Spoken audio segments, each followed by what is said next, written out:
अब आते हैं जी मैं आपको अब इसराइल की आर्मी का एक तखमीना पेश कर रहा हूँ। अच्छा। कुल रेगुलर आर्मी है 1,75,000, हाई ट्रेंड जिसको कहा जाता है। ठीक है। रिजर्व फौज है उनकी 4,65,000। कुल फौज बनती है 6,40,000। ये 4,65,000 रिजर्व जो है ये कोई वेल ट्रेंड नहीं है। अच्छा। ये फारिग ही हैं तकरीबन। अच्छा। जिनकी लाजिम सर्विस है, रिजर्व रखे हुए, जरूरत हो तो आ जाना, नहीं हो तो नहीं आना। ये इनको सिर्फ जुल्म करना सिखाया गया। जो फलस्तीनियों को ये मारते थे, जाके जानवरों की तरह कैद किया करते थे, ये सिर्फ जुल्म सीख के आए थे और इनके पास कोई ट्रेनिंग नहीं थी। लेकिन जो ट्रेन फौज थी वो 1,75,000 थी। अब इसराइली स्पोक्स पर्सन का बयान, ठीक है, ये आपकी खिदमत में पेश है, जो कि इसराइल की ही मीडिया ने, जब से इनकी वॉर कैबिनेट टूटी है ना, ये चीजें बाहर आना शुरू हुई हैं। पहले नहीं आती थी। खत्म, मैं बताता हूं आपको, ये इनकी मीडिया रिपोर्ट से, इसके मुताबिक हमें फौज में कमी का शदीद सामना है। शदीद सामना है। तो भाई सामना कैसे? आप तो 400 और 500 बताते थे हलाक हुए हैं। आप ही की कॉपी पाकिस्तान का जर खरीद पट्टेदार अमेरिका का मीडिया भी बताया करता था। और ये जर्नलिस्ट, सिफारत खानों की तनख्वाह पे पलने वाले जर्नलिस्ट बताते थे 6 मरे हैं। वो कह रहे हैं जी शदीद कमी का सामना है। एक दुनिया में फैसल रजा आब्दी था जिसने 6 अप्रैल को आपको बैठ के बताया था कि 50,000 हलाक हुए, 85,000 जख्मी हुए, जिसमें 35,000 माजूर हो चुके हैं। माजूर कहना ये शराफत की दलील है, इसलिए इनको कहा जाएगा हमने इनको टुंटा कर दिया, दोनों टांगों और हाथों से फारिग कर दिया। उस वक्त 35,000 थे, आज से 2.5 महीने पहले। अब रिपोर्ट ये आई है 70,000 कि 70,000 इसराइली फौजी, 70,000 इसराइली फौजियों की ना टांगे हैं ना हाथ हैं, हैंडीकैप फारिग हो गए। इसकी वजह ये कि इनका जो डिपार्टमेंट है, handicap department, Israeli handicap department, वहां पर रजिस्ट्रेशंस होती हैं जिसके अंदर इलेक्ट्रॉनिक व्हील चेयर हर चीज रिहैबिलिटेट करते हैं। तो हमने जितना भी ये तखमीना उठाया था वहां से उठाया, ठीक है, नहीं हमने ऑफिशियली उठाया। जी जी, या मैं आपको ऑफिशियली चीजें दे रहा हूं, ठीक है। तो जनाब अब इनके सूरत हाल ये है कि इस वक्त जो इनकी हलाकतों की तादाद है आज की तादाद तक, अच्छा इसमें 90% जो ये कार्रवाइयां हैं ये हिजबुल्लाह से हुई। अच्छा, हिजबुल्लाह ने किसी सिविलियन को नहीं मारा अभी तक। ओके, सिर्फ इसराइली अड्डों पे हमले किए हैं जिसमें तमाम ये फौजी मरे। 65,000 हलाक हैं, 65,000, 71,500 माजूर हैं आज तक की तारीख में। ठीक है। अच्छा, 53,000 इस वक्त भी हॉस्पिटल में इंजर्ड हैं। अच्छा, जिसके अंदर 10 से 15,000 माजूर मजीद मुतवक्को हैं। अच्छा, ठीक है, ये ऑपरेटेड है, इस वक्त ऑपरेशन चल रहे हैं उनके। तो अब इनकी टोटल कुल तादाद फौजियों की बचती है 2,77,000। इंडीड। इसमें इसराइली गवर्नमेंट और इसराइल के फौजी स्पोक्स पर्सन खुद कहते हैं कि 50,000 से ज्यादा फौजी एब्सेंट हो गए।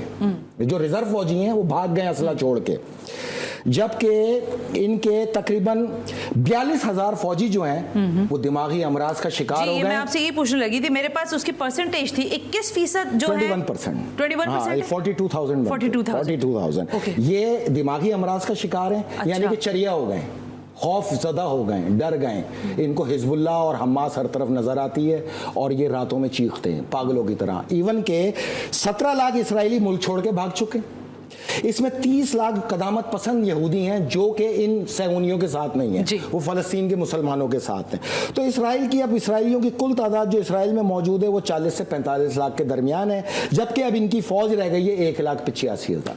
अच्छा, 6,40,000 फौजियों में सिर्फ 1,85,000 है। तभी तो चीख चीख के कह रहे हैं कि शदीद कमी का सामना है।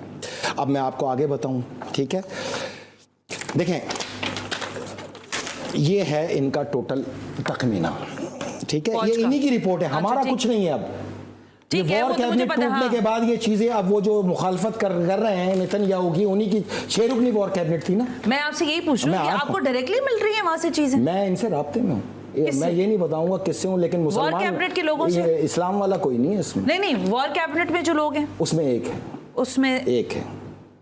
ठीक है, वहां से आपको रिपोर्ट्स मिल रही हैं? बस हम तो पहले दिन से, मैंने आपसे कहा है कि हमारा सबसे मजबूत नेटवर्क इसराइल में मौजूद है।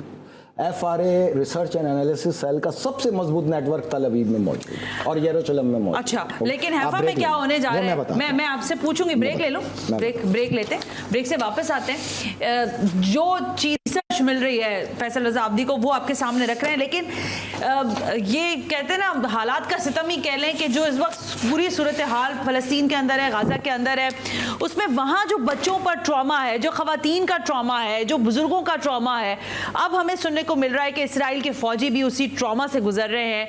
वो ज़हनी तवाज़ुन अपना खो बैठे हैं, उनको समझ नहीं आ रहा कि वो क्यों लोगों पर बम्बार्टमेंट कर रहे हैं, और ये वाक़तन हो रहा है वहाँ पर। और ये मैं नहीं रिपोर्ट कर रही, वहाँ का जो हेल्थ सेक्टर है वो भी रिपोर्ट कर रहा है, आप देख भी सकते हैं। एक ब्रेक का कहा जा रहा है, ब्रेक से वापस आ जाऊँ तो आज कुछ इंडिया के बारे में भी फैसल रजा अब्दी साहब के पास कुछ मालूमात है, वो भी आपसे शेयर करेंगे इस ब्रेक के बाद।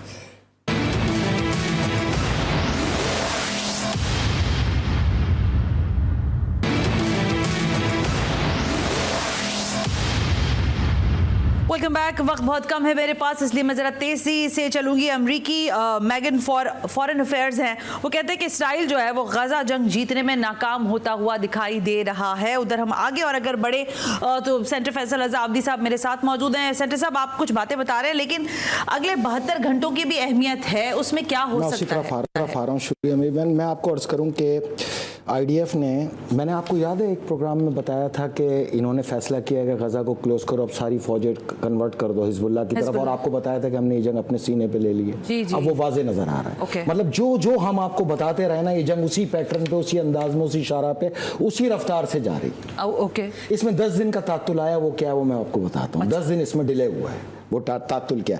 IDF के यानी इसराइल डिफेंस फोर्स, जिसे हम इंटरनेशनल दज्जाल फोर्स कहते हैं, उसके सरबरा ने ऑपरेशन ग्रीन लाइट दिया लबनान से जंग का। ये 19 तारीख, 11 दिन हो गए आज तक इनकी ग्रीन लाइट रेड नहीं हुई, इन्होंने हमला ही नहीं किया। उसकी वजह है, ठीक है।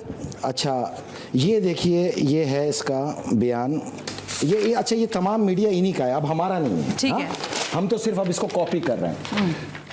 उसने हमास से शिकस्त का एतराफ़ किया, IDF, ठीक है, ठीक है, सही है। और ये इसराइली मिनिस्टर्स और इसराइली वॉर कैबिनेट ने ग्रीन लाइट दी कि हम लबनान से जंग को तैयार हैं, ठीक है। अब आप सुने गौर से, वो इसराइल की अवाम लाखों की तादाद में तेल अवीव में बाहर आई, जिनके बच्चे फौज में थे, और उन्होंने अपने बच्चों को चीख के ऐलान किया कि सारे हथियार फेंको और वापस आ जाओ, हमें हिजबुल्लाह से नहीं लड़ना, हमें तबाह नहीं होना, वापस आ जाओ। इसराइल, देखो दुनिया वालों, इस्लाम में और तुम में ये फ़र्क है कि इसराइली माएँ बहनें उनकी बाहर निकल के कह रही हैं कि हथियार फेंको, वापस आ जाओ, और इधर लबनान और हमास में देखो कि इनकी माएँ बहनें अपने बच्चों को फौजी लिबास पहरान करके, माथे पे लब्बैक या हुसैन का पट्टी बांधकर, हाथों में इमाम जामिन बांध के कहती हैं बैतुल मुक़द्दस पे सदका किया। ये फ़र्क है तुम में और हम में। तुम क्या लड़ोगे हमसे? बहरहाल 15 दिन बाद इसराइल की आर्मी चीफ ने इससे अपने बयान से पीछे हटते हुए ऐलान किया कि हम हिजबुल्लाह से जंग हार गए हैं। अच्छा, ओके, हमें शिकस्त हो गई है। इसराइल की वॉर कैबिनेट ने ऐलान किया कि नेतन्याहू, तुम अवाम को बेवकूफ बना रहे हो, हजारों फौजी मारे जा चुके हैं, हजारों माजूर हो चुके हैं, हम हिजबुल्लाह से जंग नहीं लड़ सकते, हम ये जंग हार गए। उन्होंने अपनी शिकस्त का ऐलान कर दिया, जिसके ऊपर वॉर कैबिनेट के 4 अरकान ने इस पे अदम एतमाद का इजहार किया कि नेतन्याहू मक्कारी कर रहा है, झूठ बोल रहा है, हकीकत से लोगों को आशना नहीं कर रहा है। हजारों, 50,000 से ज्यादा फौजी हलाक हो चुके हैं, 1,25,000 से ज्यादा जख्मी है, 70,000 से ज्यादा माजूर हो चुके हैं, हम ये जंग हार चुके हैं। अगर हमने हिजबुल्लाह से ये जंग लड़ी तो हिजबुल्लाह 72 घंटे में हमें साफ कर देगा।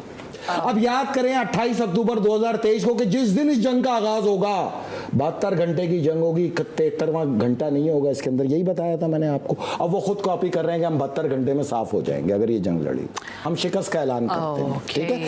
अब नंबर 3, 11 जून को इसने वॉर कैबिनेट को डिसॉल्व कर दिया जी। 11 जून के बाद ये सारी चीजें बाहर आई हैं। ये वही वॉर कैबिनेट है जो अब डिस्क्लोज कर रही है तमाम चीजें इसराइली मीडिया पर, ओके।